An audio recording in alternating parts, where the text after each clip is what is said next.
Alhamdulillahi Rabbil Alamin, wassalatu wassalamu ala Rasulillahil Amin, wa ala alihi wa ashabihi wa atba'ihi wa dhurriyyatihi ajma'in.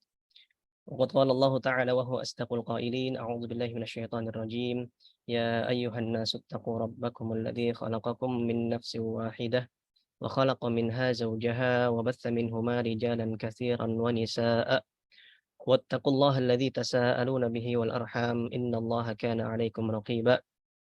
اللهم افتح لنا حكمتك وانشر علينا رحمتك وانزل علينا بركتك والبسنا لباس عفوك وعافيتك واهدنا سبل السلام وفقهنا اللهم في الدين وعلمنا التأويل واجعلنا اللهم من خيرة خلقك أجمعين وارنا اللهم الحق حقا وارزقنا اتباعه وارنا الباطل باطلا وارزقنا اجتنابه واجعلنا اللهم ممن يستمعون القول فيتبعون أحسنه اللهم آمين. Baik, mahasantri, bapak-bapak, ibu-ibu, juga saudara-saudara sekalian rahimani wa rahimakumullah. Mudah-mudahan Allah Subhanahu wa taala merahmati kita semua.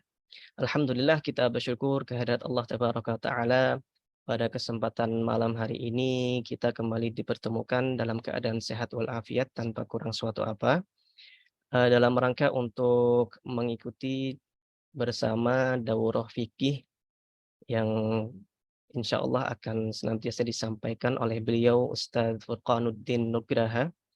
Alhamdulillah beliau sudah hadir di tengah-tengah kita. Beliau adalah pengasuh Majelis Halaqah Islam di Bandung. Dan materi yang akan beliau sampaikan pada malam hari ini insya Allah adalah materi kelanjutan dari fikih kepengurusan jenazah. Namun sebelum kita memulai daurah ini, saya sebagai MC ingin kembali mengingatkan tentang tata tertib mahasantri ya yang ada di ruang sanat, yaitu yaitu adalah untuk senantiasa mengaktifkan video selama proses pembelajaran. Namun boleh menonaktifkan ketika memang ada keperluan yang mendesak. Baik, sehingga di antara adab menuntut ilmu secara online adalah kita mengaktifkan video. Baik, kemudian, diharapkan untuk berpakaian rapi, sopan, dan menutup aurat terutama ya. Untuk bagi yang akhwat, diupayakan untuk menggunakan kerudung dan jilbab. Baik, alhamdulillah Ustadz Furqanuddin Nugraha, materi kita pada malam hari ini, beliau sudah hadir bersama kita di sini. Mungkin kita sapa dulu. Assalamualaikum Ustadz Furqan. Waalaikumsalam warahmatullahi. Masya Allah. Gimana kabar Ustadz? Sehat Ustadz? Alhamdulillah, bi khairin. Alhamdulillah khair, Masya Allah. Baik. Baik, tanpa memperpanjang waktu, mungkin dipersilahkan waktu dan tempat untuk Ustadz Furqan, kemudian nanti di akhir mungkin ada sesi tanya jawab begitu ya Ustadz ya? Naam, naam. Nah, baik. Silahkan Ustadz, falyatafaddal mashkuran ma'jura. Baik, bismillahirrahmanirrahim. Assalamualaikum warahmatullahi wabarakatuh. Waalaikumsalam.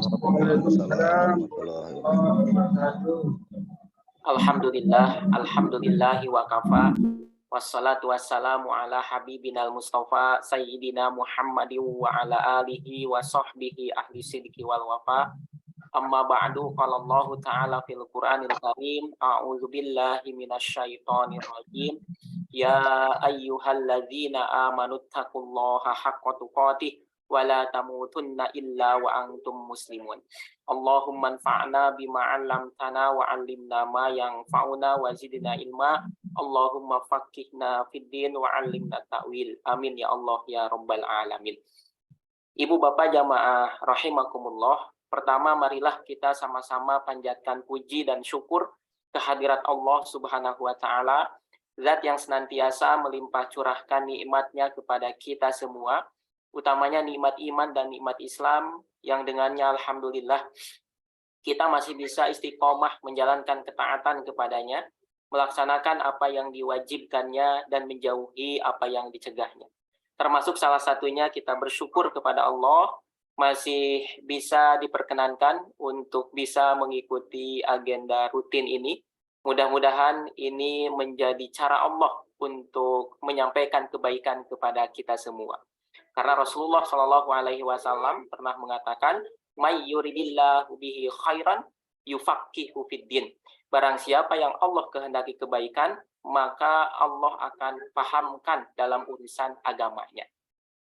Selanjutnya salawat serta salam semoga terlimpah curah kepada junjungan alam, yakni Nabi Muhammad SAW, pada keluarganya, para sahabatnya, juga kepada semua umatnya, minal masyrik ilal maghrib, yang senantiasa istiqomah menjadikan Islam sebagai pedoman hidupnya.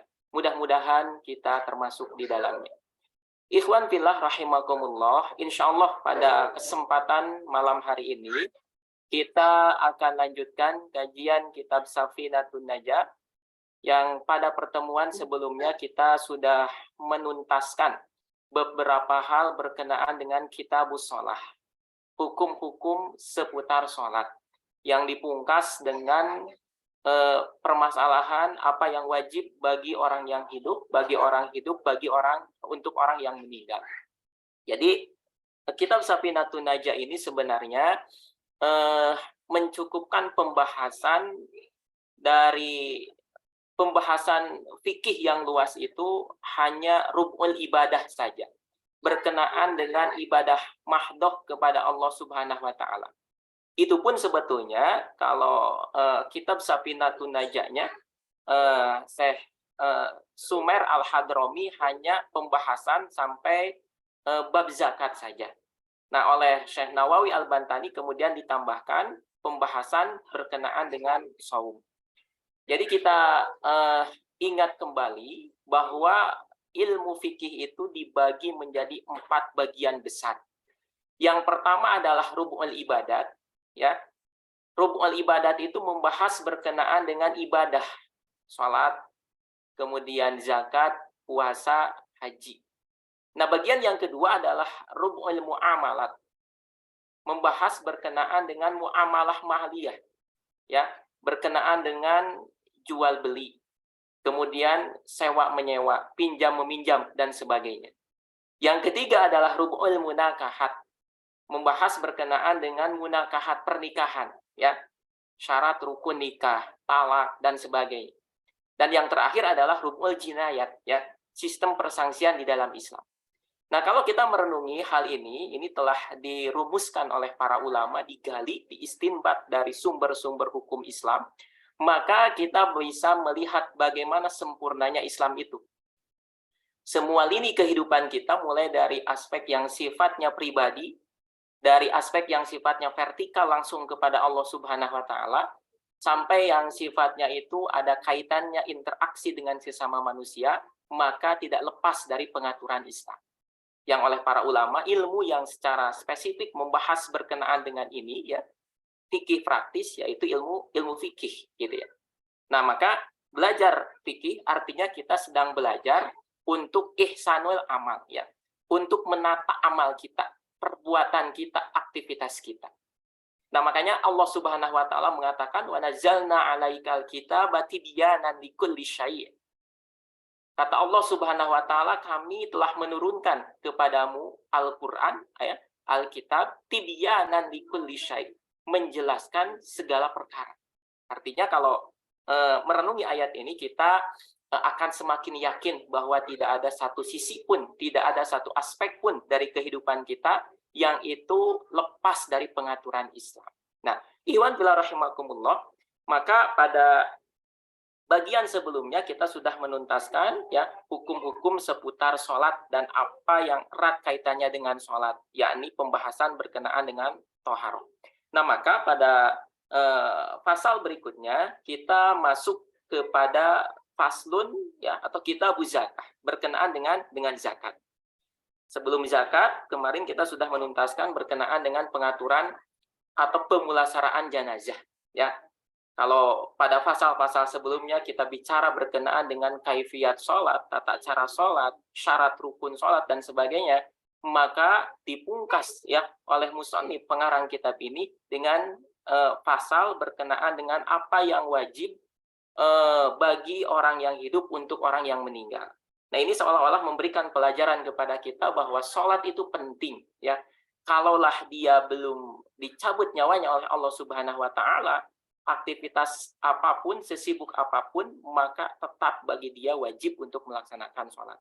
baru kemudian kalau sudah meninggal maka disolati. Kewajiban bagi orang yang masih hidup untuk menyolati orang yang sudah meninggal. Nah, Iwan fillah rahimakumullah, insya Allah pada kesempatan malam hari ini kita lanjutkan ya Kitabuz Zakah. Qala al-muallif rahimahullahu taala faslun fi zakati, pasal yang akan membahaskan kepada kita berkenaan dengan zakat ya. Bagi Iwan fillah rahimakumullah yang pada kesempatan di bulan Ramadan kemarin ikut daurah, tentu ini mungkin hanya sekedar merefresh kembali ya berkenaan dengan bab-bab zakat ini. Mudah-mudahan semakin menguatkan pemahaman kita bersama. Faslun fi zakati, pasal yang akan membahas isinya tentang zakat. Kita ketahui bersama bahwa zakat itu secara bahasa ya, secara lugawi maknanya adalah an-nama wat tathir wal barokah.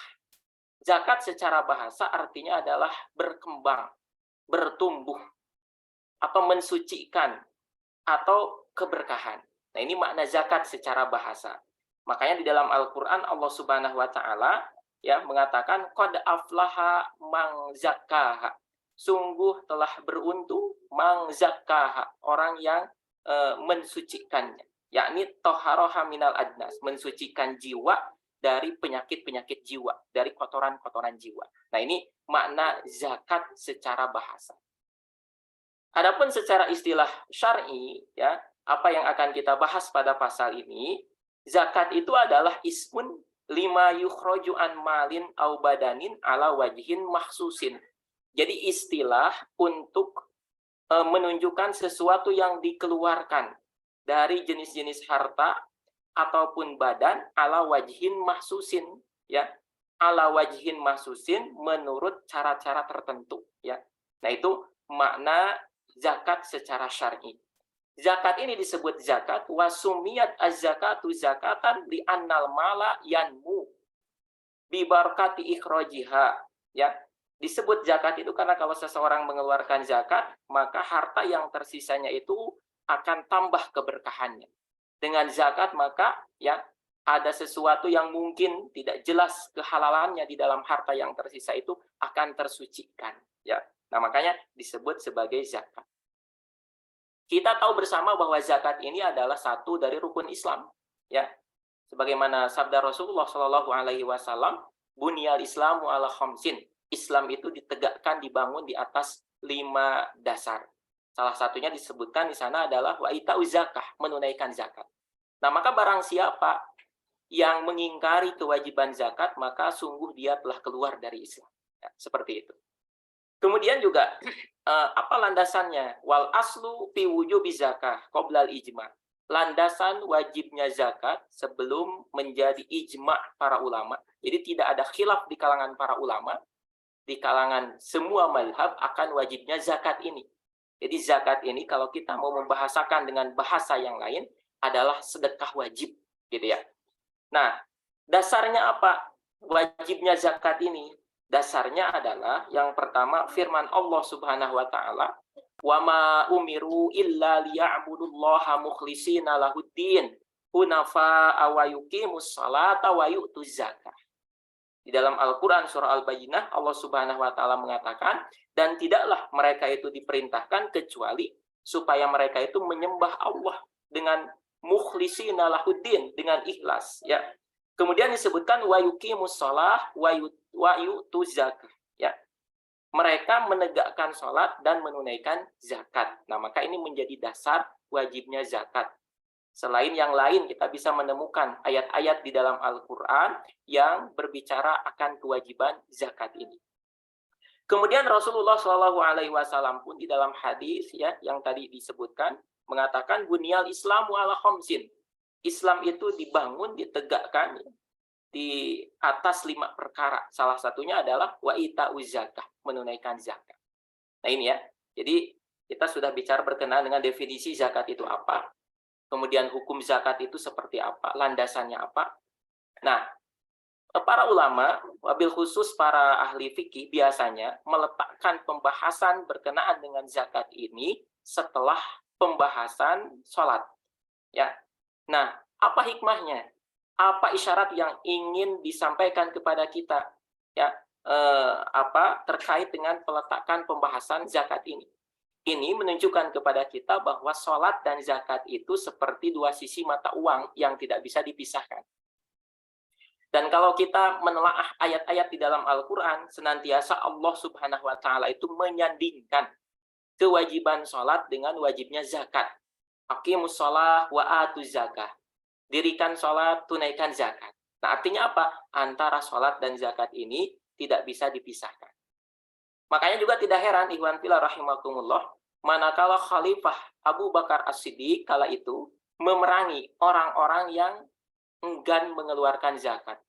Sholat masih dia lakukan, tetapi tidak mau mengeluarkan zakat. Sepeninggal Rasulullah Shallallahu Alaihi Wasallam di masa Khalifah Abu Bakar kan didapati orang-orang yang kembali kepada agama semula, murtad. Kemudian didapati juga orang-orang yang tidak mau lagi membayar zakat. Nah, makanya pada masa Khalifah Abu Bakar As-Siddiq, orang-orang yang memisahkan antara sholat dengan zakat ini diperangi oleh Abu Bakar As-Siddiq. Ini menunjukkan kepada kita betapa pentingnya kewajiban zakat ini. Ikhwan fillah rahimakumullah, kemudian ya, secara histori zakat ini diwajibkan atau disyariatkan oleh Allah Subhanahu wa Ta'ala pada tahun kedua Hijriah, ya, setelah diwajibkannya zakat fitrah, gitu ya. Nah, kemudian berbicara berkenaan dengan zakat, kita pun harus tahu sebetulnya zakat ini diwajibkan kepada siapa. Siapa yang memiliki kewajiban zakat? Nah, tidak semua orang wajib zakat, meskipun dia itu kaya raya, banyak hartanya, ya kan? Nah, makanya di antara syarat seseorang itu wajib mengeluarkan zakat, yang pertama Islam.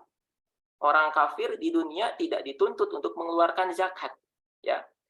Orang murtad, ya, ketika dia murtad maka tidak wajib mengeluarkan zakat, kecuali ketika dia kembali kepada Islam, maka dia dituntut untuk mengeluarkan zakat. Itu. Kemudian yang kedua apa? Hurriyah, orang merdeka, hamba sahaya, maka dia tidak wajib mengeluarkan zakat. Ya, bagaimana mengeluarkan zakat? Lah, wong dirinya sendiri adalah orang yang tergadai, bukan milik dirinya sendiri. Nah, kemudian berikutnya apa? Syarat berikutnya, seseorang wajib mengeluarkan zakat itu adalah ketika al-mulku at-tam. Dia itu memiliki harta, kepemilikannya sempurna. Nah, makanya fala zakata 'alal mukatab, hamba sahaya yang mukatab itu adalah ketika seseorang, ya, hamba sahaya yang menjalin kerjasama dengan tuannya untuk memerdekakan diri, nyicil, ya, gitu. Nah, maka dia tidak wajib untuk mengeluarkan zakat. Ikhwan fillah rahimakumullah, itu beberapa syarat, ya, kepada siapa zakat itu diwajibkan. Nah, sekarang kita kemudian lanjutkan apa yang ditulis oleh pengarang kitab Safinatun Najah. Dikatakan bahwa al-amwalul lati talzamu fiha zakah sittatu anwa'in. Harta yang wajib dizakati itu apa saja? Karena sesuai definisi yang tadi disebutkan bahwa yang namanya zakat itu adalah, ya, ismun lima yukhroju an malin, ungkapan atau istilah berkenaan dengan sesuatu yang dikeluarkan dari harta. Nah, ternyata tidak semua harta itu wajib dizakati. Makanya di dalam kitab Safinatun Najah ini, ya, kitab yang tipis, tapi isinya itu menyangkut perkara-perkara yang fundamental, ya, perkara-perkara mendasar yang mau tidak mau ini harus difahami oleh setiap mukallaf. Nah, maka berkenaan dengan zakat disebutkan di sini al-amwalul lati talzamu fiha zakah sittatu anwa'in. Harta-harta amwal itu jamak dari mal, ya. Malun itu harta, al-amwal artinya harta-harta bentuk jamak, bentuk plural, ya. Al-amwalul lati talzamu fiha zakatu sittatu anwa'in. Harta-harta yang wajib dizakati, wajib dikeluarkan zakatnya itu sittatu anwa'in, ada 6 jenis. Mana saja yang 6 jenis itu? Yang pertama adalah an-na'am, atau bisa juga dibaca an-na'mu, ya. Ainnya itu disukunkan, an-na'am. Nah, binatang ternak. Binatang ternak di sini maksudnya apa? Ada 3 jenis. Yang pertama adalah al-ibil, unta. kemudian wal bakor, yang kedua itu adalah sapi, wal ghanam, ya, domba atau kambing. Nah itu. Jadi tidak semua binatang ternak itu wajib dizakati. Seseorang punya ternak ikan misalkan, tidak wajib dizakati. Seseorang punya kuda, harga kuda kan mahal-mahal, maka tidak wajib dizakati sebagai binatang ternak. Punya ternak ayam, ternak kelinci, dan sebagainya, maka tidak terkategori sebagai binatang yang wajib dizakati. Jadi hanya unta, sapi, dan domba. Nah, itu pun harus memenuhi syaratnya. Ya, syarat an-na'am, ya, binatang ternak wajib dizakati itu, yang pertama adalah harus nisab. Ya, nisab itu apa? Batas minimal, kadar minimal, ya, harta wajib dizakati. Jadi harus nisab. Kemudian yang kedua juga harus haul.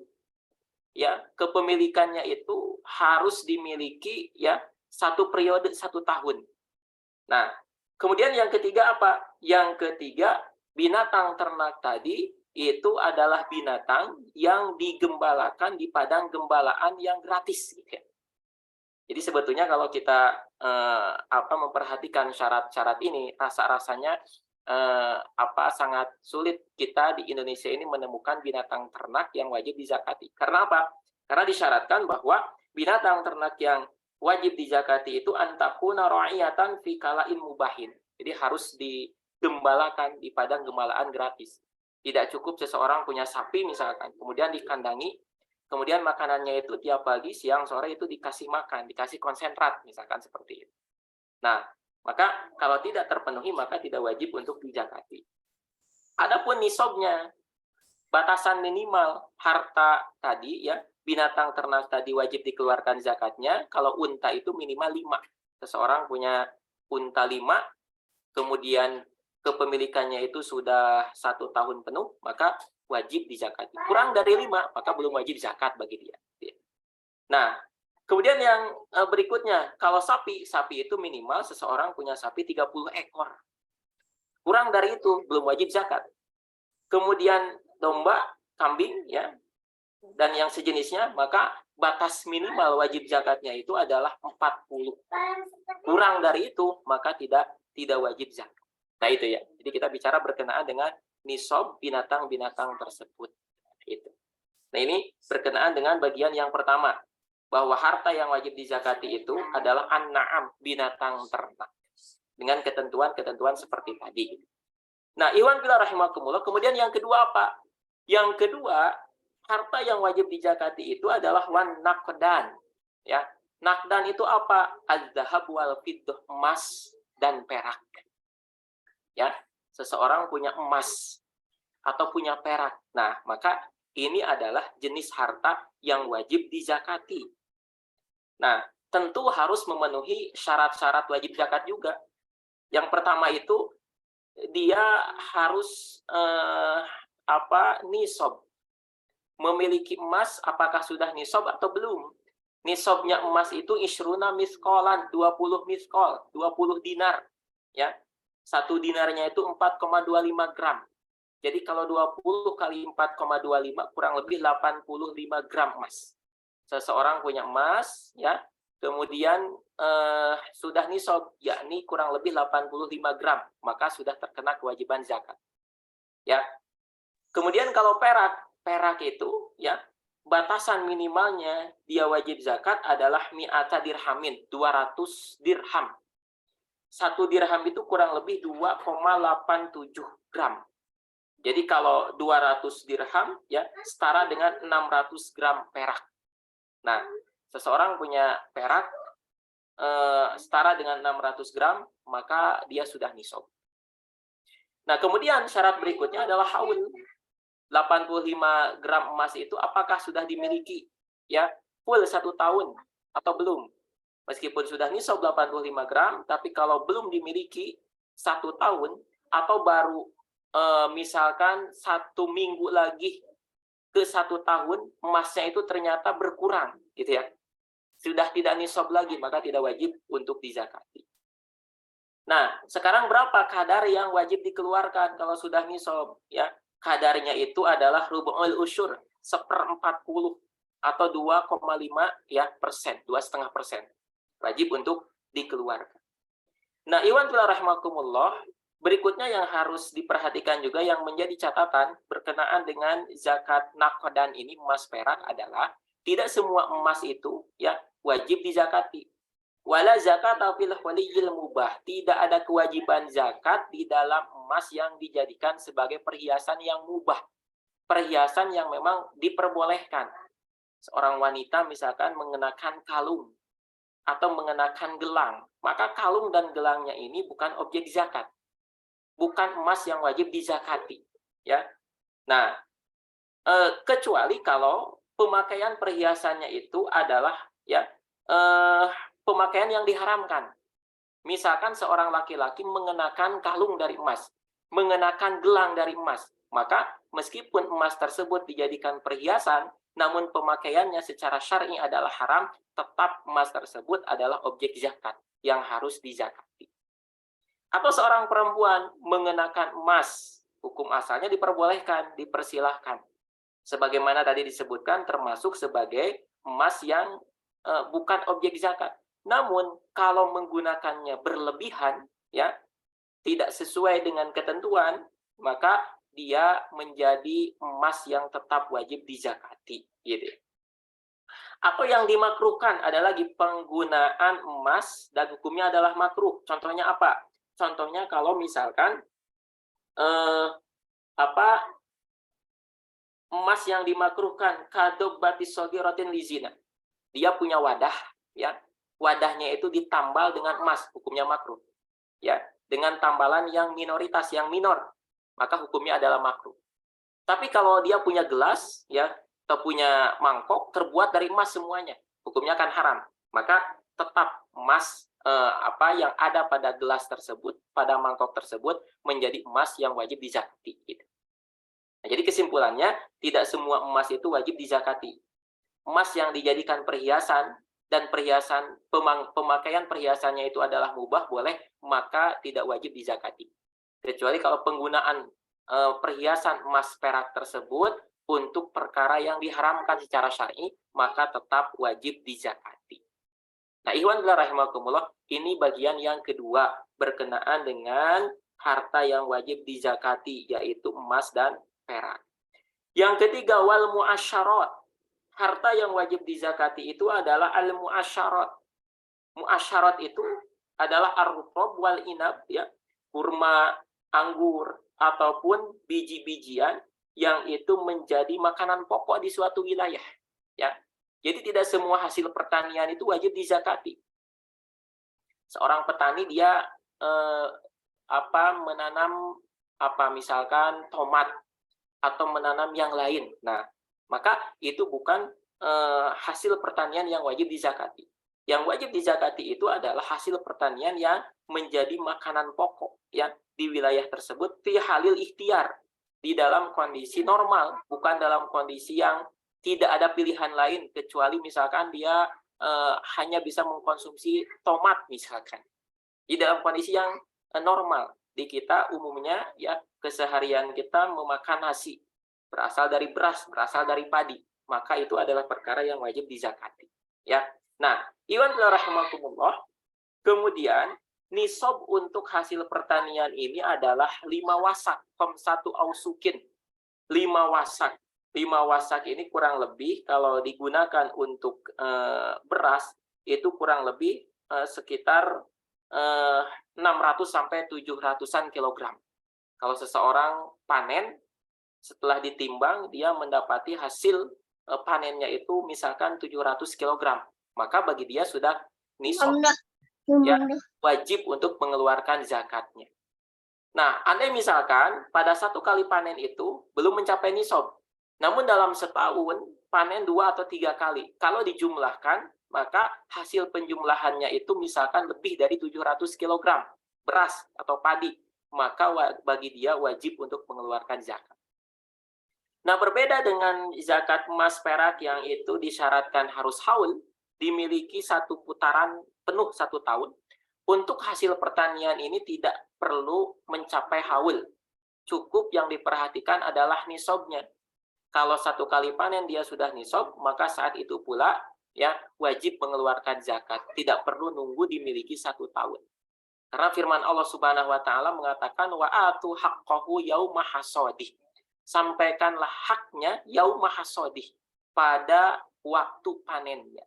Nah, ini berkenaan dengan zakat hasil pertanian. Berapa yang harus dikeluarkan? Ini dibagi dua. Kalau pertaniannya itu adalah pertanian yang tidak membutuhkan biaya untuk pengairannya, maka yang dikeluarkan adalah al-usyru 1/10, 10%-nya. Adapun kalau pertaniannya itu adalah pertanian yang membutuhkan biaya untuk mengairinya, maka ya kadar zakatnya itu adalah nisful usyri, ya 1/20 atau 5% dari hasil pertaniannya. Nah, ini kadar yang harus dikeluarkan untuk zakat pertanian. Iwan rahimakumullah, berikutnya harta yang wajib dizakati itu ya disebutkan oleh pengarang kitab Safinatun Najah di sini adalah wa amwalut tijar, barang dagangan ya. Nah, tijaroh, apa itu tijaroh? Tijaroh itu taklibul mal ligor dirobhi ya, ligor diribhi. Jadi memutar harta untuk mencari keuntungan, itu tijaroh. Sebagaimana dahulu ya, atau juga mungkin masa kini ya, orang-orang Quraisy kala itu melakukan tijaroh, perdagangan. Jadi membeli sesuatu kemudian dijual lagi gitu ya. Jadi ada tijaroh, ada sina'ah. Sina'ah itu lebih kepada industri.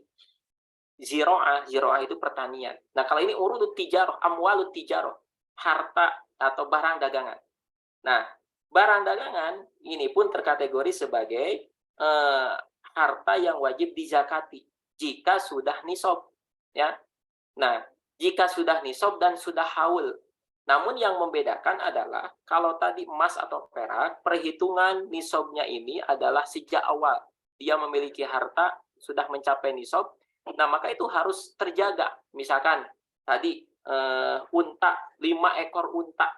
Maka selama setahun itu 5 ekor unta ya harus tetap dimiliki. Nah, tapi kalau urut tijaroh, kalau harta perdagangan, barang dagangan, cukup yang menjadi perhatian itu di akhir tahun saja. Misalkan dia mulai jualan itu di 1 Muharram 1443 Hijriah. Nah, maka nanti perhatikan setelah setahun, misalkan di 1 Muharram 1444 Hijriah, apakah urut tijarohnya itu, barang dagangannya itu sudah nisab atau belum gitu ya. Nah, kalau sudah nisab, maka wajib zakat bagi dia. Jadi tidak memperhatikan fluktuasi di bulan-bulan sebelumnya itu selama melakukan perdagangan. Jadi cukup yang menjadi perhatian itu adalah di akhir ya, di akhir tahunnya saja. Apakah sudah nisab ataukah belum. Nah, wa wajibu harum usri qimati urudi tijarah. Berapa kadar yang wajib dikeluarkan? Yang wajib dikeluarkan itu untuk zakat barang dagangan adalah rubu usri ya, 1/42,5%. Sama seperti kadar yang wajib dikeluarkan untuk zakat emas ataupun perak. Nah, itu urudut tijarah atau amwalut tijarah. Iwan bila rahimakumullah, berikutnya warikaz ya. Di antara harta yang wajib dizakati juga adalah rikaz. Apa itu rikaz? Rikaz itu al-madfun fil ardi, sesuatu yang tertimbun, yang terpendam di dalam tanah ya. Jadi kalau seseorang misalkan sedang menggali sumur, tiba-tiba dia itu menemukan teko terbuat dari emas. Nah, maka wajib untuk dizakati. Teko masa silam, teko pada masa Fir'aun misalkan, pada masa Nabi Musa. Jadi itu yang disebut dengan rikaz itu, ya. Dan yang ditemukannya itu, ya, barangnya terbuat dari emas atau perak. Kalau selain dari itu tidak terkategori sebagai barang yang wajib dizakati. Terbuat dari apa? Terbuat dari kuningan misalnya. Meskipun antik, harganya mahal, tapi kalau tidak terbuat dari emas atau perak, bukan terkategori sebagai barang yang wajib dizakati. Yaitu rikaz ya. Jadi rikaz itu kita menemukan sesuatu yang terpendam ya, barang berharga ribuan tahun yang lalu dan itu terbuat dari emas ataupun perak. Nah, itu. Ya. Nah, harus nisab ya. Nisabnya sama dengan nisabnya zakat emas perak. Kemudian dikeluarkan zakatnya itu khumus, wa zakatuhul khumusu halan. Yang dikeluarkannya itu 1/5 atau 20%. Sama dengan zakatnya pertanian ya. Artinya apa? Tidak perlu haul. Pokoknya ketika dia sedang menggali, menemukan teko terbuat dari emas, ternyata sudah mencapai nisab, artinya sudah lebih misalkan dari 85 gram. Maka saat itu juga keluarkan zakatnya 1/5 atau 20%. Tidak perlu kemudian nunggu 1 tahun. Nah ini yang membedakan dengan zakatun naqdan yang tadi, zakat emas perak. Kalau zakat emas, seseorang misalkan punya dinar, ya 20 dinar, maka tidak secara otomatis mengeluarkan zakat. Harus ditunggu dulu sampai 1 tahun kepemilikan. Kalau tetap 20 dinar itu ya 1 tahun dia miliki, maka wajib mengeluarkan zakat 2,5%-nya. Tapi kalau rikaz itu ketika dia menggali, menemukan ya barang terpendam tadi yang terbuat dari emas atau perak dan sudah nisab, maka saat itu juga keluarkan zakat. Iwan rahimakumullah, kemudian ya yang terakhir di antara harta yang wajib dizakati itu adalah wal ma'din. Apa itu ma'din? Ma'din itu ma yustakhraju min makani khalaqahullahu ta'ala fihi. Jadi yang namanya ma'din itu adalah eksplorasi, ya, mendapatkan emas, mendapatkan perak. Nah, itu adalah ma'din. Bedanya dengan rikaz, kalau rikaz itu sudah dibentuk menjadi barang lain. Tapi kalau ma'din itu adalah bentuk asalnya. Misalkan seseorang ya berprofesi sebagai penambang emas, ya, mencari biji-biji emas, ya, sebagai bentuk asalnya, atau biji-biji perak. Nah, maka itu ma'din. Ya. Nah, maka kalau seseorang menemukan emas, mengeksplorasi perak, maka wajib dikeluarkan zakatnya itu rub'ul usyur, 1/40. Setara dengan 2,5%, gitu ya. Nah, itu ma'din. Adapun kalau eksplorasi yang lain, misalkan mengeksplorasi besi, biji besi misalkan, atau batu ya, logam mulia yang lain, maka tidak terkategori sebagai objek zakat, sebagai barang yang wajib dizakati. Kalau dilihat dari segi ma'dinnya itu sendiri. Iwan rahimakumullah. Nah itu ya. Jadi ada 6 objek zakat, harta yang wajib dizakati yang disebutkan oleh pasal ini ya di dalam kitab Safinatun Najah. Yang pertama itu adalah an-na'am, ya, binatang ternak, kemudian an-naqdan, ya, emas perak, kemudian mu'asyarat itu ya hasil pertanian, wa amwalut tijarah, barang dagangan, kemudian rikaz, ya, harta terpendam, dan yang terakhir adalah al-ma'din, barang tambang. Nah, jadi secara ringkas seperti itu. Lebih luasnya kita bisa telaah nanti pada kitab-kitab berikutnya berkenaan dengan tadi ya, nisabnya seperti apa, kemudian syarat-syarat yang lainnya. Jadi dalam kitab Safinatun Najah ini sebetulnya satu pasal hanya menyebutkan harta-harta yang wajib dizakati seperti apa. Gitu ya. Wallahu a'lam bishawab. Baik, sampai titik ini barangkali ada hal yang ingin didiskusikan terlebih dahulu sebelum nanti kita lanjutkan insyaallah. Mangga falyatafadhal.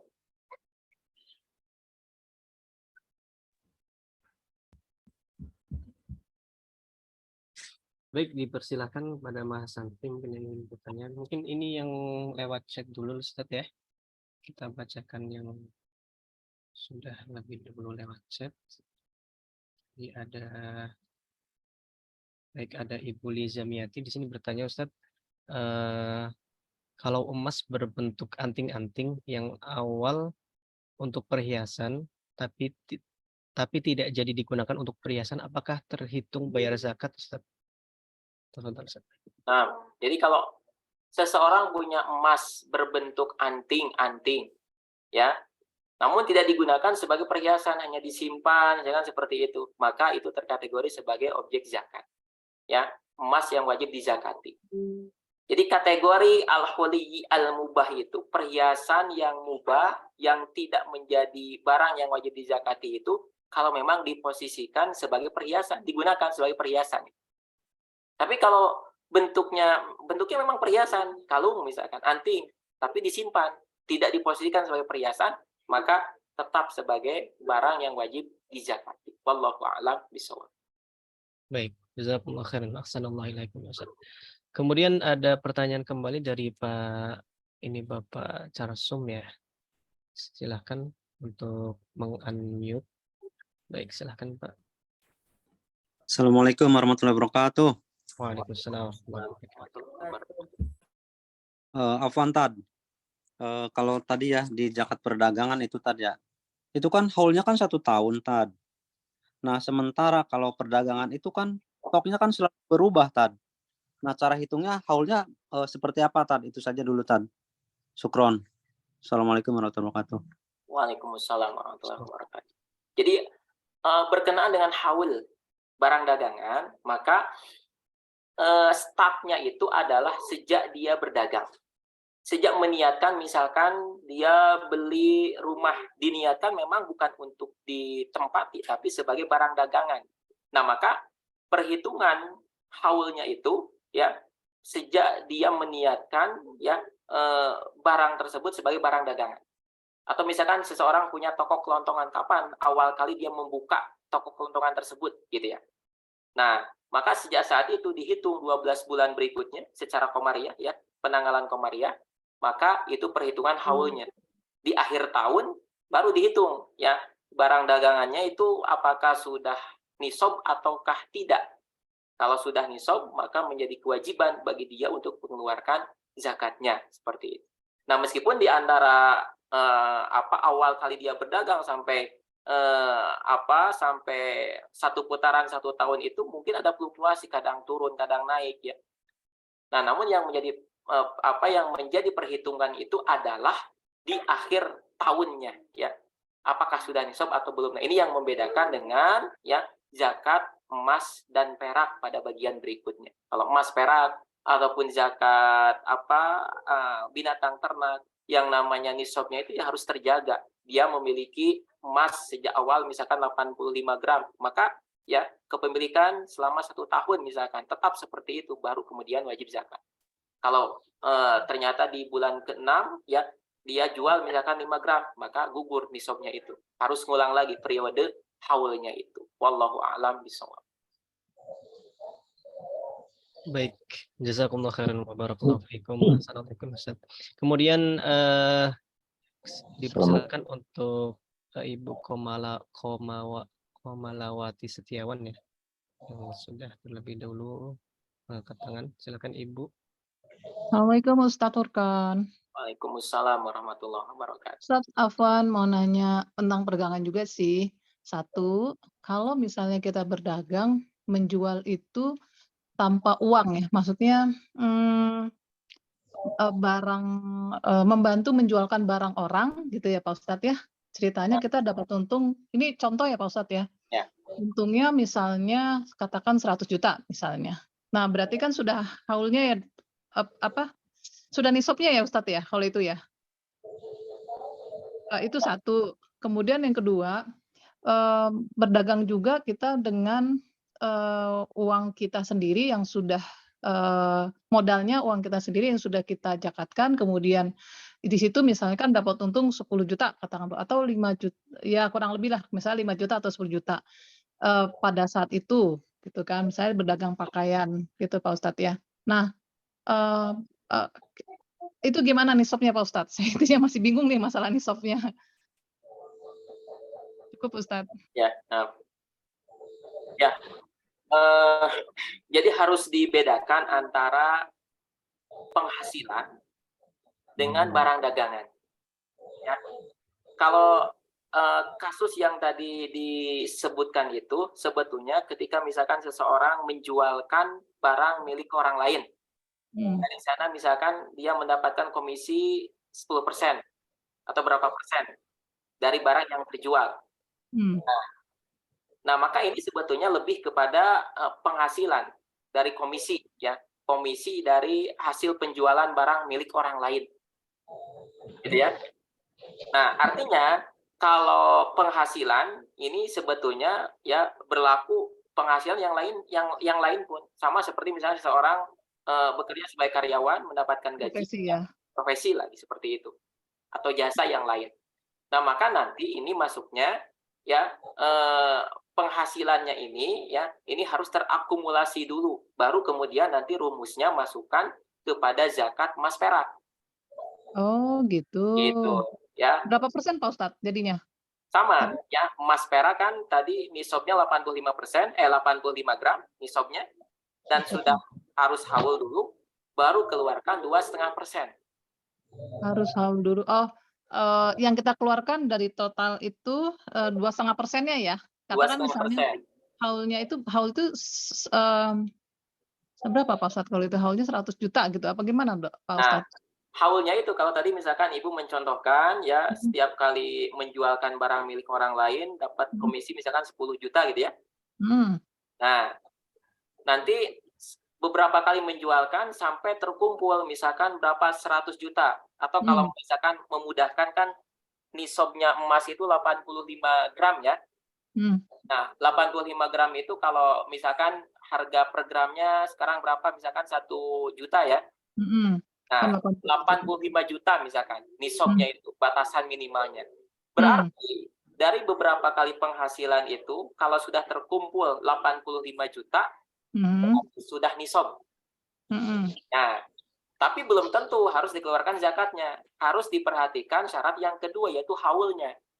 Yang 85 juta ini apakah tersimpan oleh Ibu sampai selama 12 bulan Komariah? Gitu ya. Kalau tersimpan aman, tidak ada penurunan, berarti wajib dikeluarkan 2,5%.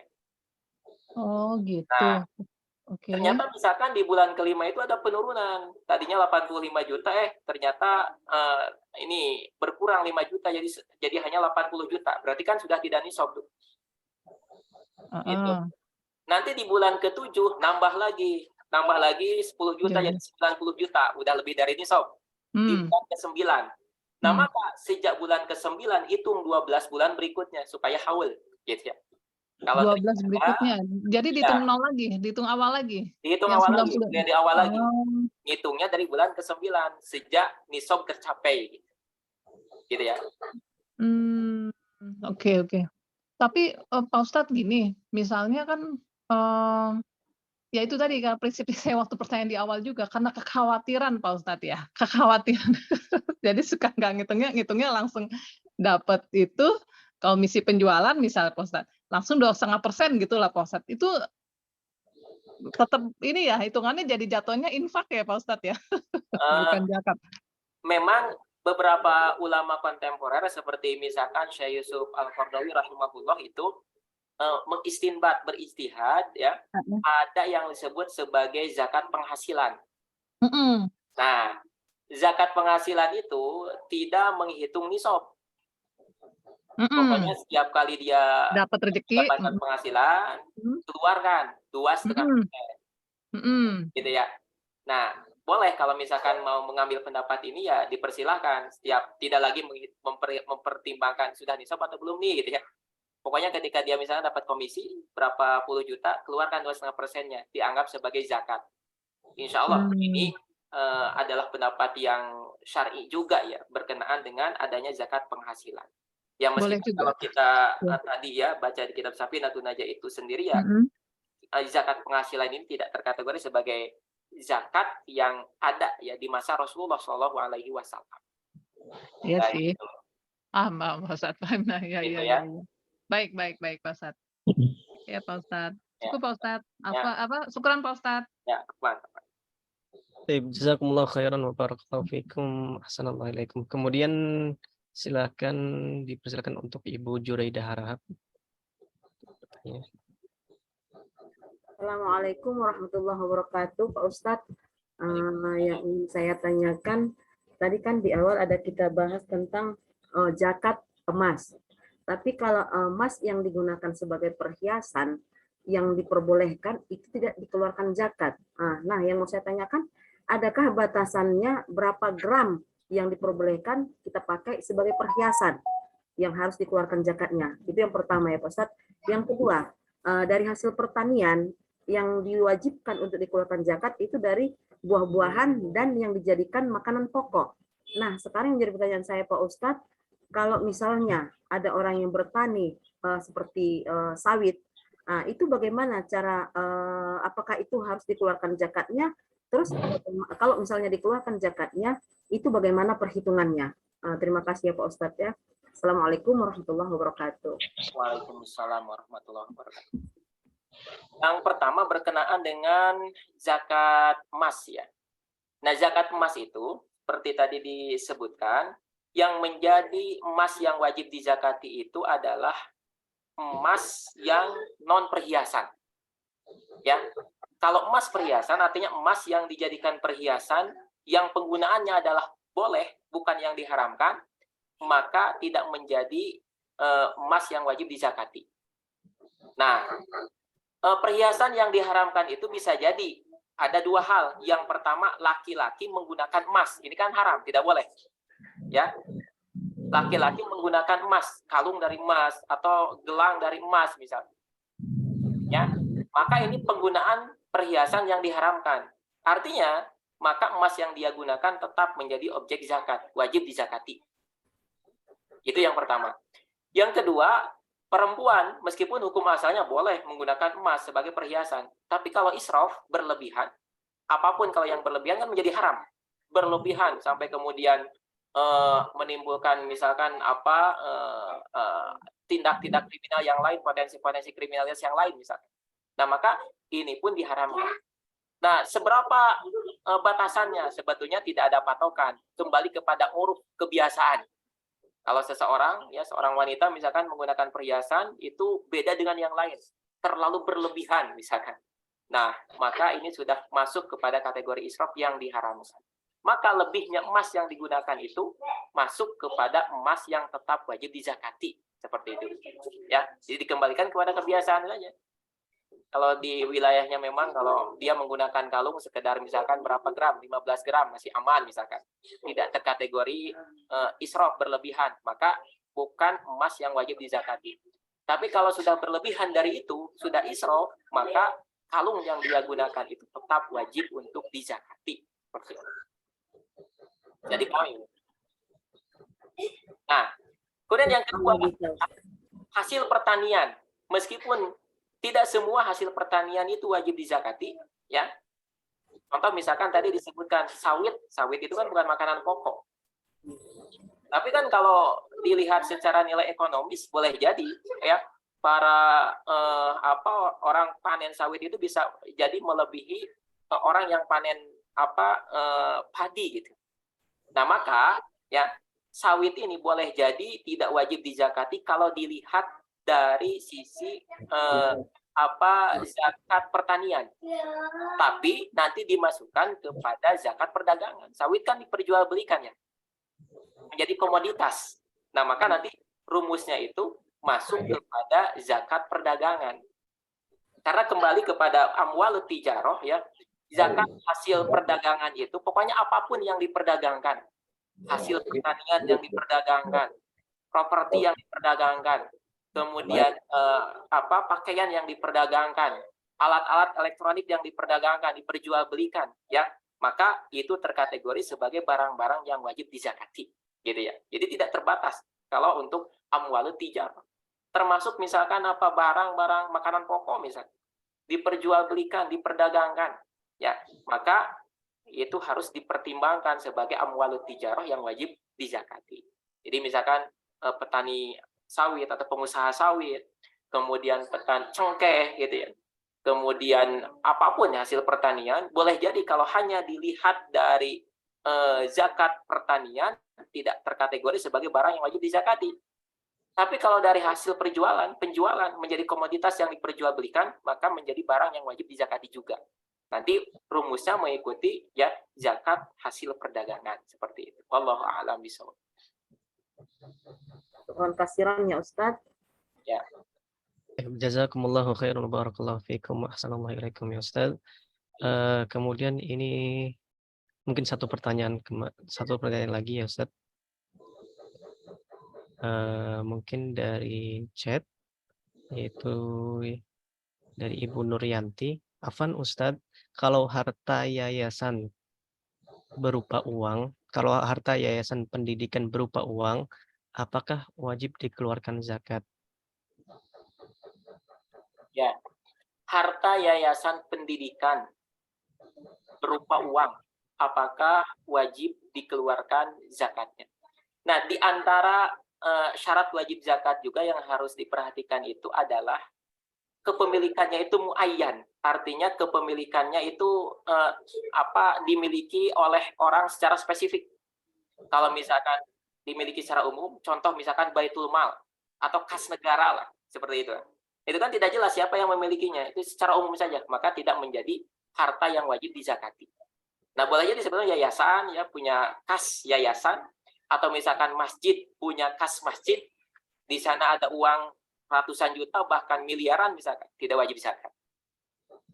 Kecuali kalau dimiliki oleh per individu, wajib untuk dizakati. Kas perusahaan misalkan dan sebagainya. Nah, kecuali kalau usahanya perusahaannya itu bergerak di usaha jual beli, ya. Nah, maka menjadi amwalut tijarah.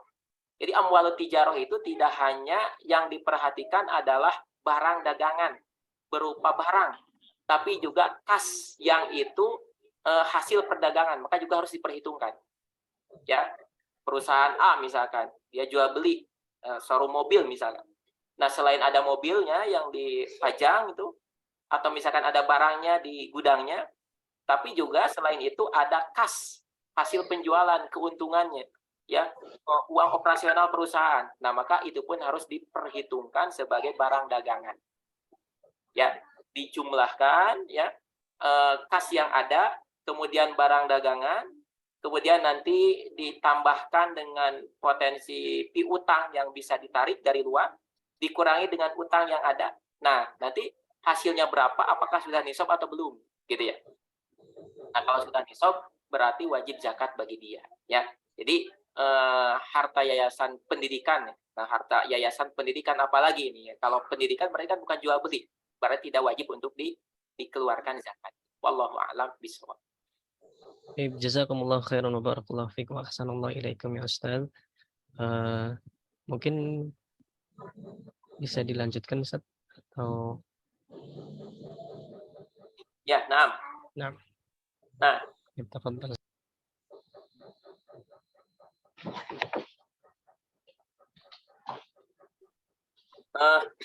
Di kitab Safinatun Najah itu tidak dituliskan sebetulnya berkenaan dengan zakatul badan, zakatul fitrah gitu ya. Tetapi di syarah-syarahnya, diantaranya di Nailur Roja itu dilengkapi dengan tatimmah fi zakatil fitri. Ini tentu juga harus kita sampaikan sebagai pelengkap pembahasan di dalam pasal ini. Jadi secara umum zakat itu dibagi dua, ikhwan fillah rahimakumullah. Yang pertama ada yang namanya zakatul mal, zakat harta, dan tidak semua harta wajib dizakati, hanya 6 perkara tadi saja. Kemudian yang kedua ada yang namanya zakatul badan atau zakatul fitri. Ya, di 2 bulan yang lalu kita di bulan Ramadan ada yang namanya zakatul fitri, zakatul badan gitu ya. Nah, tatimmatun fi zakatil fitri, zakat fitrah. Sebagaimana Allah Subhanahu wa taala mewajibkan kepada kita untuk mengeluarkan zakat atas harta yang ada selama syaratnya terpenuhi sebagaimana pembahasan tadi, maka Allah pun mewajibkan kepada kita untuk zakatul badan, zakat badan. Ya. Nah, atau bahasa lainnya adalah zakat fitrah. Nah, zakat fitrah besarannya itu 1 ya. 1 wahiyya sa'un min ghalibi qutil balad. Besarannya itu yang wajib dikeluarkan adalah 1 dari makanan pokok di wilayah tersebut. Nah, kemudian syaratnya apa? Seseorang wajib mengeluarkan zakat fitrah itu. Yang pertama al-Islamu, wajib Islam. Ya, wajib mengeluarkan zakat fitrah kalau dia itu orang Islam. Kemudian yang kedua, wa idraku ghurubi akhir, ya, wa idraku ghurubi akhir yaumin min Ramadan. Syarat yang kedua itu adalah ketika seseorang mendapati ya akhir yaumin min Ramadan. Mendapati akhir dari bulan Ramadan. Jadi dia itu masih hidup di akhir bulan Ramadan dan juga di sebagian bulan Syawal. Jadi kalau seseorang baru lahir ya setelah azan maghrib 1 Syawal, maka tidak wajib zakat fitrah bagi dia. Atau misalkan seseorang sudah meninggal ya sebelum azan maghrib 1 Syawal, maka tidak wajib pula bagi dia. Nah, itu ketentuannya. Kemudian yang ketiga, wa wujudu ma yafdilu an mu'natihi wa mu'nati man tajibu alaihi. Punya kelebihan, ya, kelebihan harta, ya, dari apa yang dia butuhkan di hari raya dan juga bagi orang-orang yang menjadi tanggungannya. Nah, makanya sebetulnya untuk zakat fitrah ini, ya, zakat badan ini lebih leluasa, lebih longgar dibandingkan dengan zakat mal yang tadi. Kalau zakat mal ada nisab yang harus diperhatikan. Punya emas, emasnya berapa? Ah, cuma 10 gram, nggak wajib zakat. Nisabnya 85 gram. Tapi kalau zakat fitrah, pokoknya dia punya kelebihan harta dari apa yang dia butuhkan dan juga orang yang menjadi tanggungannya untuk hari raya. Ya, hari dan malam hari rayanya.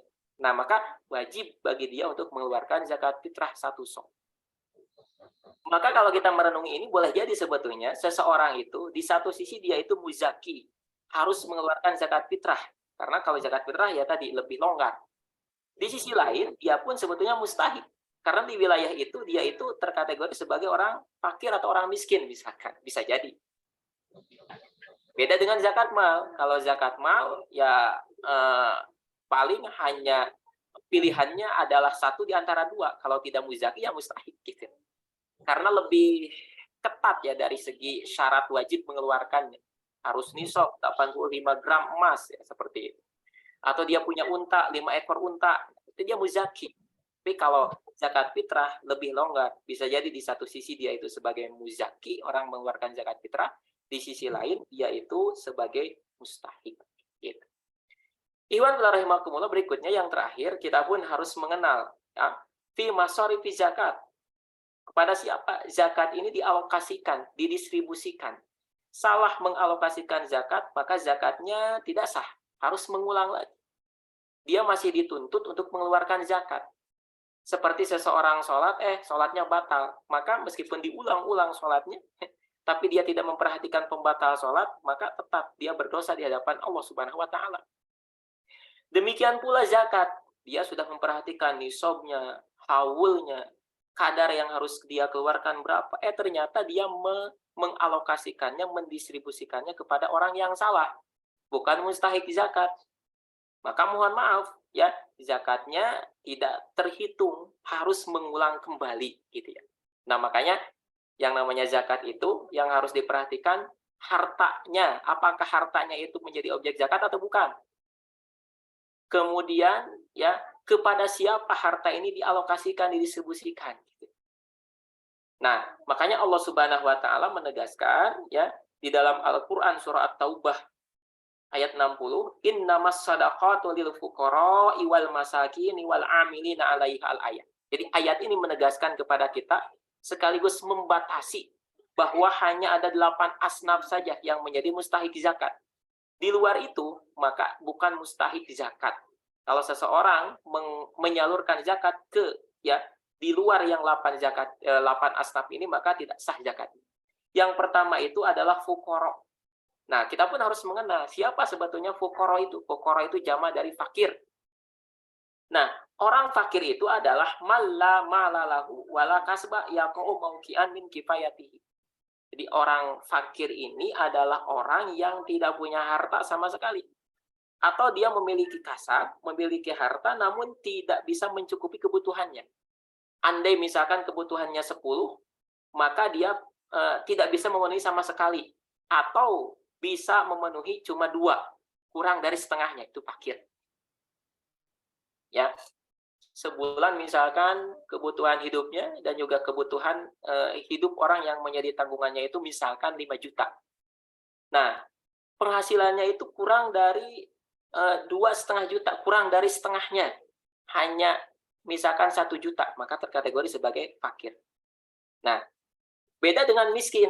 Kalau miskin itu ya innamas shadaqatu lil fuqara wal masakin. Kalau miskin itu man lahu ma yasuddu masadan min kifayati wala yakfihi.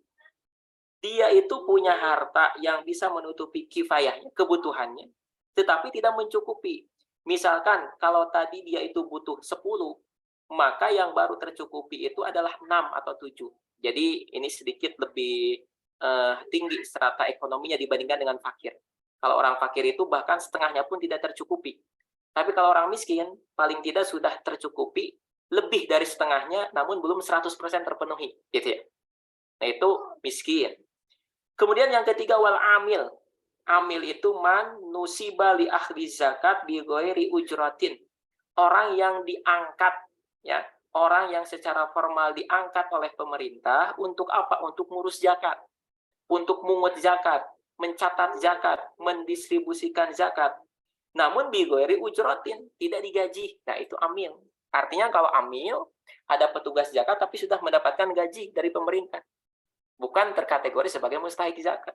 Di mustahik zakat amil ini adalah orang yang memang ya diangkat, ada SK-nya, ya. Tugasnya apa? Tugasnya ya mendata muzaki misal. Kemudian memungut zakat. Karena pada dasarnya yang namanya zakat itu harus dipungut. Tidak bisa pasif gitu. Firman Allah Subhanahu wa taala mengatakan khudz min amwalihim shadaqatan tutahhiruhum, ambillah, kata Allah. Jadi diambil. Ada Rasulullah wakala itu kan mengutus banyak sahabat untuk apa? Memungut zakat dari para muzaki. Ya. Nah, maka polanya seperti itu, zakat itu diambil. Jadi ada petugas zakat yang memungut zakat. Ya. Nah, amil seperti itu. Kemudian mendistribusikannya. Ketika amil-amil model ini tidak digaji, maka menjadi mustahik zakat. Seperti itu. Kemudian berikutnya wal mu'allafah. Mu'allaf. Nah, mu'allaf ini paling tidak ada 4 jenis, ya. Jadi mu'allaf itu tidak hanya terfokus pada orang yang baru masuk Islam, yang mengkonversi agamanya tadinya non-muslim, kemudian masuk Islam, terus aja mu'allaf sampai seumur-umur, nggak seperti itu gitu. Mu'allaf itu adalah du'afa'un niyah bil Islam. Jadi orang yang niat berislamnya masih lemah, baru masuk Islam, ya, keislamannya, keimanannya masih lemah. Nah, maka itu terkategori sebagai mu'allaf. Tapi kalau dia masuk Islam sudah kuat keimanannya, komitmennya sudah kuat terhadap Islam, bahkan mengalahkan orang Islam asli sejak lahir, nah itu bukan mu'allaf lagi. Nah, yang kedua bisa jadi yang disebut mu'allaf itu adalah wal asyraf fi qaumihim. Ada orang terpandang, pembesar di kaumnya, gitu ya. Yang diharapkan ketika dia diberi zakat, maka kaumnya itu, ya, pengikutnya itu akan ikut masuk Islam. Nah, ini pun terkategori sebagai mu'allaf, ya. Jadi bukan bukan menghibur dianya, tetapi supaya orang-orang yang menjadi kaumnya itu juga ikut masuk Islam. Itu mu'allaf. Kemudian wa may yuqatilu mani zakah. Nah, terkategori sebagai mu'allaf yang mustahik zakat itu adalah orang yang memerangi, ya. Orang yang memerangi orang yang menolak bayar zakat, ya. May yuqatilu mani az-zakah. Orang yang memerangi, ya, orang yang menolak membayar zakat. Sebagaimana pada masa Abu Bakar As-Siddiq, sebagaimana tadi disebutkan, ya, orang yang menolak membayar zakat itu diperangi. Nah, maka yang memeranginya ini terkategori sebagai mustahik zakat. Kemudian wa may yuqatilu mayyalihi minal kufari wal bughah. Orang yang memerangi bugot atau orang-orang kafir, gitu ya. Nah, itu pun terkategori sebagai mustahik zakat. Iwan fillah rahimakumullah, berikutnya di antara mustahik zakat itu adalah wariqab, hamba sahaya. Nah, tidak semua hamba sahaya itu menjadi mustahik zakat, hanya al-mukatabun. Ya, mukatabun itu adalah jenis hamba sahaya yang dia itu sedang berusaha memerdekakan diri dengan cara nyicil kepada tuannya. Misalkan dia deal-dealan dengan tuannya, ya, menjalin kesepakatan untuk memerdekakan diri. Harganya misalkan berapa? Harga memerdekakan diri itu misalkan 100 juta. Nyicil misalkan. Dibayar, ya, selama 10 bulan misalkan. Ya. Nah, maka dia terkategori sebagai riqab, ya, hamba sahaya yang masuk sebagai mustahik zakat. Berikutnya wal gharim. Gharim itu siapa? Manis tadana li ghairi maksiatin, orang yang punya hutang dan hutangnya bukan hutang maksiat gitu. Bukan hutang yang diharamkan. Itu adalah gharim. Kalau hutangnya hutang ribawi misalkan, atau hutang dalam rangka apa? Dalam rangka bermaksiat. Kenapa engkau berhutang? Nah, dia berhutang dalam rangka ikutan judi misalkan. Ikutan sesuatu yang diharamkan. Kenapa berhutang? Mau bangun pabrik Homer misalkan. Nah, maka tidak terkategori sebagai gharim yang berhak menerima zakat. Gitu. Atau misalkan seseorang berhutang dalam rangka mendamaikan dua pihak yang bertikai. Nah, maka itu pun terkategori sebagai mustahik zakat. Walau ghaniyan, meskipun dia itu orang kaya. Gitu. Iwan rahimakumullah, berikutnya sabilillah. Mustahik zakat itu adalah sabilillah. Siapa sabilillah ini? Al-ghuzzah al-mutatawwi'ah. Orang yang berjuang, berperang, ya, li'ila'i kalimatillah, di medan juang, dan mutatawwi'ah, sukarela. Jadi ini semacam tentara non-reguler.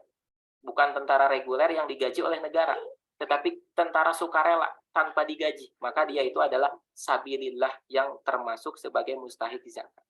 Terakhir, mustahik zakat itu adalah ibnu sabil. Ibnu sabil itu adalah orang yang hendak bepergian ke suatu tempat, ya, kekurangan bekal, atau orang sedang bepergian di tengah jalan kehabisan bekal. Itu ibnu sabil yang termasuk sebagai mustahik zakat. Gitu. Wallahu a'lam bishawab. Nah, selesai berkenaan dengan pembahasan zakat secara ringkas, ya. Penting untuk kita perhatikan bersama, ya, karena ini sekali lagi erat kaitannya dengan diterima atau tidaknya zakat seseorang, ya. Ini adalah bagian dari ibadah maliyah. Kalau sholat itu adalah ibadah badaniyah, zakat adalah ibadah maliyah.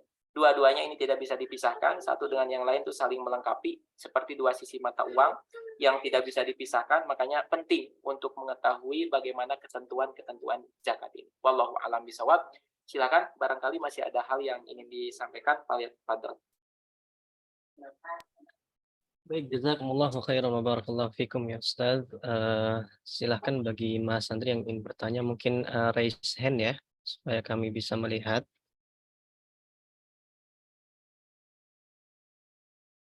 Untuk yang saya mengutamakan yang langsung ingin bertanya ya. Baik, di sini mulai dari Pak Carsum ya. Silakan. Ya, Assalamualaikum warahmatullahi wabarakatuh. Waalaikumsalam warahmatullahi wabarakatuh. Afwan, Tad. Jika tadi kan ada fisabilillah gitu tadi ya. Nah. Kan jamaah kita tuh, mohon maaf, jamaah tabligh tadi ya, yang bepergiannya mohon maaf ada yang kekurangan. Itu dikategorikan sebagai fisabilillah tidak, Tad? Itu yang pertama. Nah, yang kedua, kalau kita zakat, kita kan ada sekarang ini ada beberapa lembaga zakat, mohon maaf, kurang amanah. Misalnya kita diberikan langsung tuh ke mustahik, Tad, gitu. Apakah diperbolehkan? Nah, itu, Tad. Syukron. Wassalamualaikum warahmatullahi wabarakatuh. Waalaikumsalam warahmatullahi wabarakatuh. Ya, yang pertama berkenaan dengan apa tadi, fisabilillah ya. Nah, dicontohkan jamaah tabligh. Mungkin lebih tepatnya bukan fisabilillah, tapi ibnu sabil. Kalau dilihat dari aktivitas yang sering bepergian seperti itu ya, kemudian membutuhkan bekal, kekurangan bekal, kemudian ada alokasi zakat, maka bisa ya sebagai mustahik zakat dilihat dari asnaf ibnu sabil. Karena kalau fi sabilillah sebetulnya ya dalam literatur fikih Islam itu spesifik kepada al-ghuzzah. Jadi al-ghuzzah itu ya tentara yang berjuang di medan perang. Ya. Memerangi musuh yang memusuhi Islam gitu. Ghuzzah itu. Itu fi sabilillah ya. Meskipun sebetulnya ada sebagian ulama yang memperluas makna fi sabilillah ini ya. Apalagi zaman sekarang yang sudah tidak ada lagi ya para mujahid yang berjuang di medan tempur itu di melawan musuh-musuh Islam itu. Nah, maka fisabilillah akhirnya itu diperluas kepada apa? Kepada semua kalangan yang beraktivitas di jalan Allah, termasuk guru ngaji misalnya, marwat masjid, takmir masjid gitu. Nah, ini ada pendapat yang seperti itu. Tapi sebetulnya ya pendapat yang lebih kuat ya yang itu banyak tercantum di dalam kitab-kitab fikih ya fisabilillah itu adalah orang yang berjuang ya, ngangkat senjata, berjuang di jalan Allah Subhanahu wa taala seperti itu. Jadi kalau tadi kasusnya misalkan dicontohkan teman-teman jamaah tabligh yang ya bepergian dari satu wilayah ke wilayah lain, mungkin lebih tepat dimasukkan ke ibnu sabil kalau memang kekurangan bekal seperti itu. Wallahu a'lam. Kemudian yang kedua, kaifiyat atau tata cara menyerahkan zakat itu memang sebetulnya ya boleh jadi diserahkan via amilin atau diserahkan langsung kepada mustahiknya. Ini dua hal yang sama-sama diperbolehkan. Ya, apalagi kalau misalkan kita mencermati bahwa ini amilinnya rasanya kurang amanah misalnya. Kurang paham terkait dengan fikih zakatnya, khawatir salah sasaran. Kita serahkan langsung kepada mustahiknya, tentu ini lebih utama gitu ya. Nah, namun yang perlu kita perhatikan kalau kita menyerahkan langsung ya zakat itu kepada mustahiknya, dalam hal ini mustahiknya itu fakir miskin misalkan ya.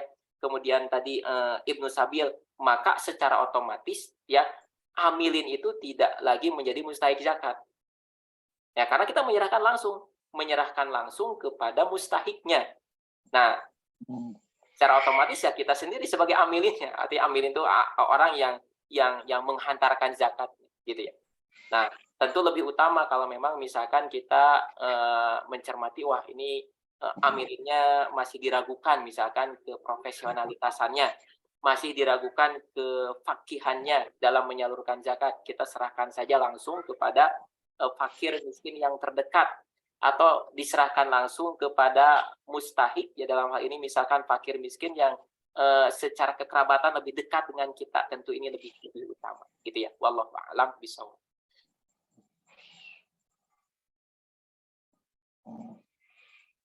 Baik, jazakumullah khairan wa barakallahu fiik, Ustaz. Kemudian dipersilakan Ibu Juraida. Assalamualaikum Pak Ustadz. Melanjutkan pertanyaan tadi yang di awal Pak Ustadz, ada yang saya rasa masih kurang, yang saya belum paham mengenai zakat dari hasil kebun berupa sawit tadi ya Pak Ustadz. Kan dalam setiap kita panen itu ada kos atau ada biaya yang kita keluarkan. Misalnya ya itu upah pekerja, kemudian ada pupuk. Nah, ketika kita mengeluarkan zakat itu apakah sudah kita kurangkan dengan biaya yang kita keluarkan itu? Dalam artian apakah hasil kotor atau hasil bersihnya yang harus kita perhitungkan dalam mengeluarkan zakat. Nah, terima kasih Pak Ustadz. Assalamualaikum warahmatullahi wabarakatuh. Assalamualaikum warahmatullahi wabarakatuh. Ya, karena sawit itu tidak terkategori sebagai zakat pertanian, ya, maka dimasukkannya kepada zakat perdagangan. Nah, untuk zakat perdagangan maka dikurangi dulu dengan kos yang dikeluarkan, ya, dengan biaya operasional yang harus dikeluarkan. Baru nanti ya hasil akhirnya itu dipertimbangkan, dilihat apakah sudah nisab ataukah tidak gitu ya. Jadi biaya-biaya yang dibutuhkan ya untuk sampai sawit ini dipanen berapa, nah itu menjadi pengurang dari hasil panennya. Tapi jangan diposisikan sebagai zakat pertanian, karena ini masuknya zakat perdagangan seperti itu. Berarti nisabnya dia bisa membeli 85 gram emas dan haulnya setahun. Haulnya setahun. Ya. Makasih banyak Pak Ustadz. Ya. Barakallahu fikum. Kemudian silakan bagi yang ingin bertanya untuk raise hand. Baik, saya bacakan dari chat Ustaz. Ini ada pertanyaan dari Ibu Ivo Nurul ya. Assalamualaikum warahmatullahi wabarakatuh. Mohon maaf bertanya Ustadz, apabila ada emas peninggalan dari orang tua atau warisan, sedangkan anaknya masih belum bekerja, apakah emas tersebut dikenakan zakat? Syukron jazakallahu khairan. Ya, selama emas tersebut sudah nisab ya, 85 gram, artinya peninggalan orang tua menjadi harta warisan, mungkin seperti itu ya, sudah beralih ke pemilikan, dimiliki oleh anaknya, dan emasnya itu sudah mencapai nisab, kemudian dimiliki ya sampai 1 tahun, maka wajib dikeluarkan zakat. Kecuali kalau misalkan hari ini dia mendapatkan warisan peninggalan orang tuanya karena banyak kebutuhan, emasnya dijual berkurang nilainya ya, turun dari nisabnya, maka menjadi emas yang tidak wajib untuk dizakati. Seperti itu. Wallahu a'lam. Baik, jazakumullah khairan wa barakallahu fikum Ustaz. Kemudian silahkan bagi yang ingin bertanya secara langsung untuk raise hand. Mungkin ini ada yang ingin bertanya ya, Ibu Hamidah.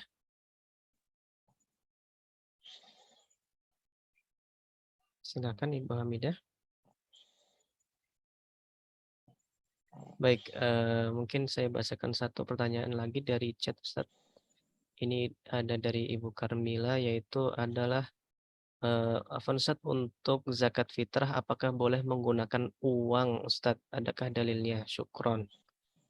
Ya, zakat fitrah dengan uang dari 4 mazhab yang ada itu hanya mazhab Hanafi saja ya yang memperbolehkan mengeluarkan zakat dengan uang ya, dengan kimahnya, dengan nilainya.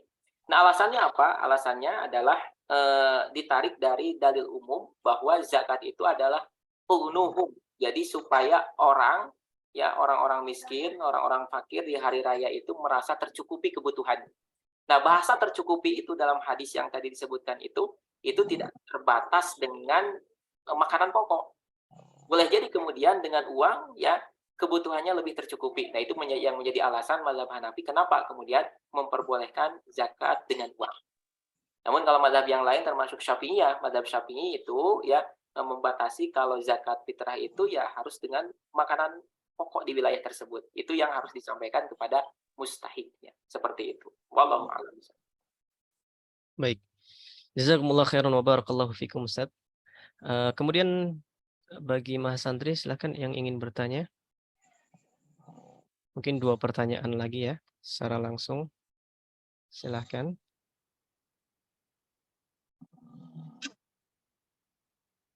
Baik, mungkin ini tidak ada yang ingin bertanya lagi Ustaz. Boleh saya bertanya, Ustaz? Baik, siapa ya? Maaf. Ustaz lupa raise hand ya. Oh, Ibu Hamidah ya? Kan Ibu Jaatir ya. Oh ya, silakan Ibu, silakan Ibu. Ya, terima kasih. Assalamualaikum warahmatullahi wabarakatuh, Ustaz. Waalaikumsalam warahmatullahi wabarakatuh. Mengenai zakat penghasilan, ada yang berpendapat begini, Ustaz. Selama 12 bulan atau haul itu dihitung gaji per bulan dikalikan 12 mencapai nisab penghasilan kotor nih Ustaz. Nah, kemudian diminta memotong wajib zakat dan diminta untuk diambil zakatnya per bulan. Pendapat itu benar tidak Ustadz dari penghasilan kotor? Sementara banyak kebutuhan kalau dihitung-hitung penghasilan bersihnya nggak mencapai nisab. Terima kasih Ustadz. Ya, memang ada yang berpendapat demikian. Artinya sebetulnya zakat penghasilan itu ingin dimasukkan kepada zakat emas perak, ya, dengan ketentuan tadi, memperhatikan nisab, memperhatikan haul. Hanya saja perhitungannya adalah berupa potensi gitu ya. Potensi misalkan 12 bulan 1 tahun.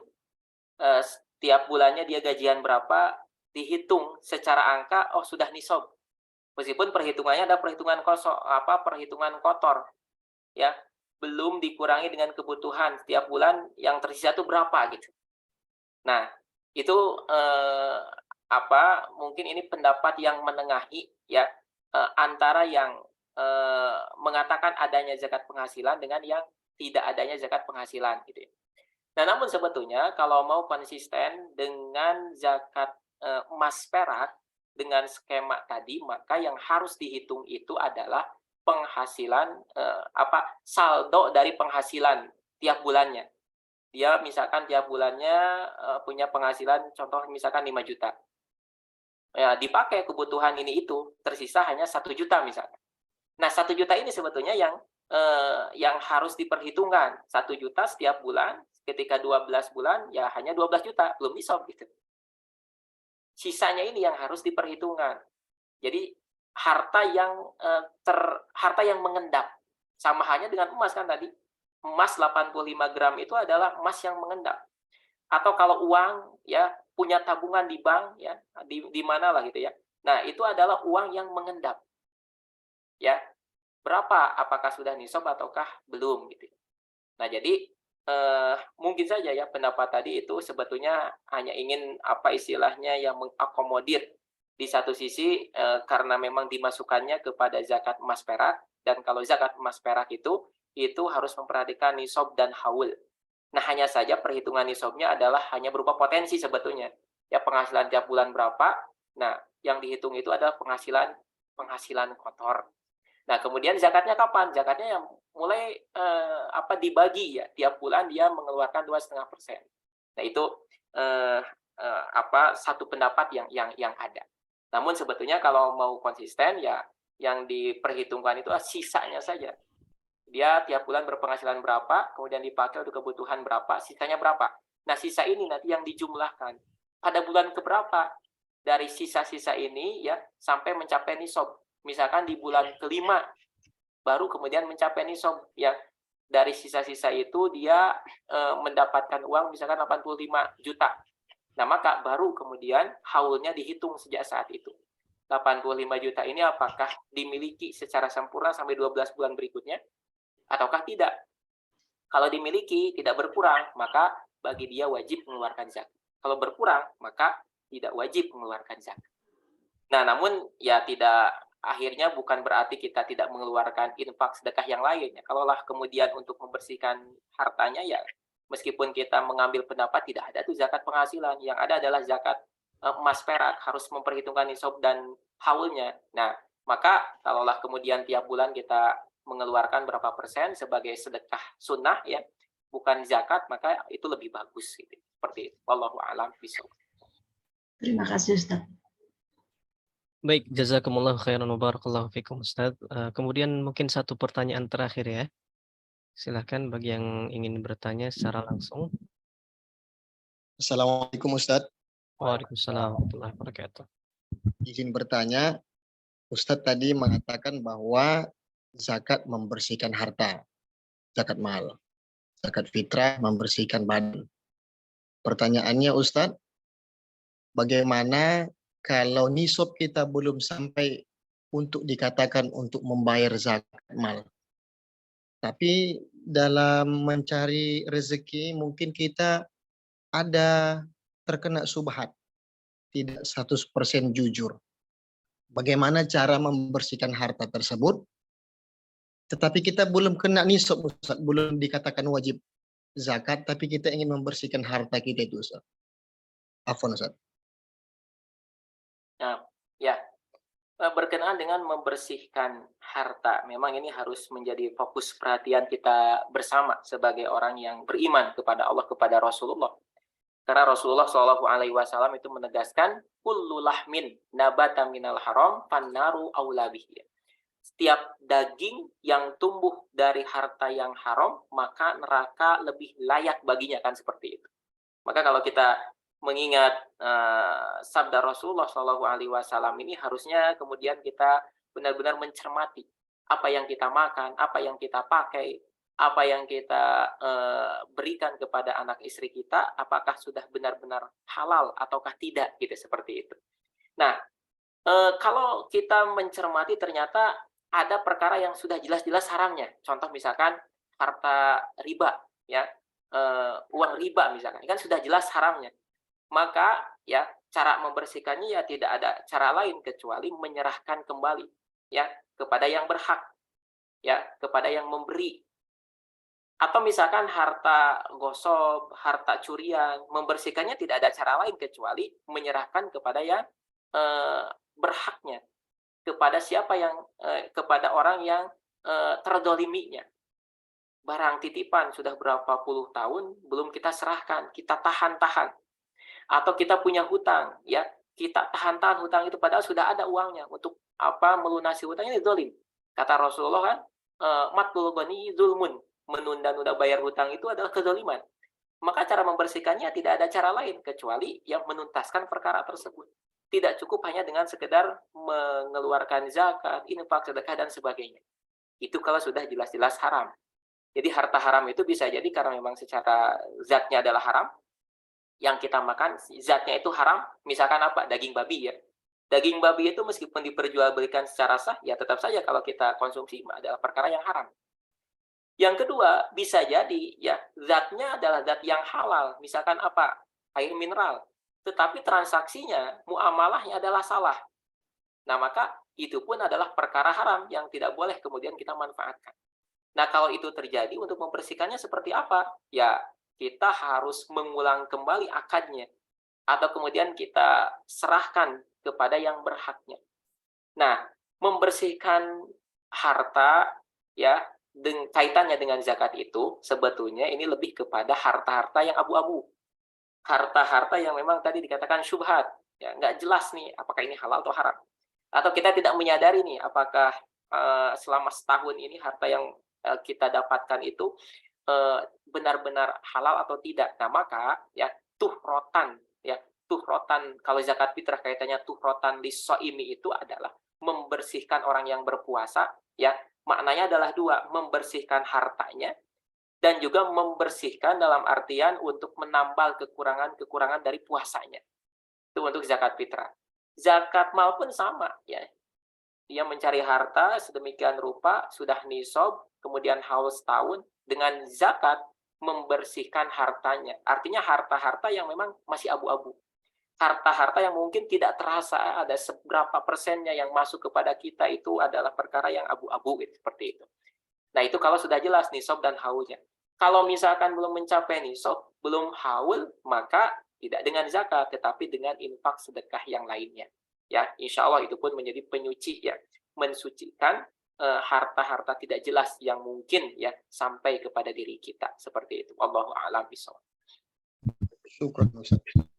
Baik, jazakumullah khairan wa barakallahu fikum Ustaz.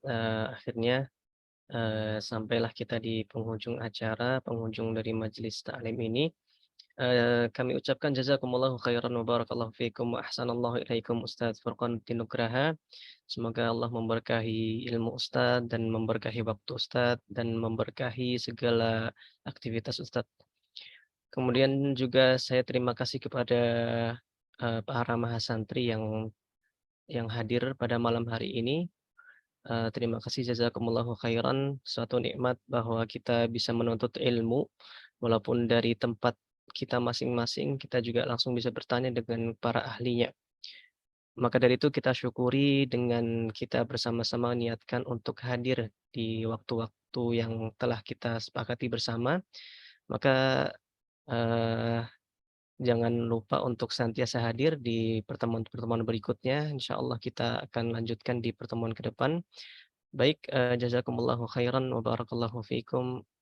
Kita tutup dengan membaca doa kafaratul majlis. Alhamdulillahirabbil alamin. Subhanakallahumma bihamdika asyhadu an la ilaha illa anta. Astagfirullah. Baik, terima kasih atas perhatiannya. Assalamualaikum warahmatullahi wabarakatuh. Waalaikumsalam warahmatullahi wabarakatuh. Syukron Tad. Afwan.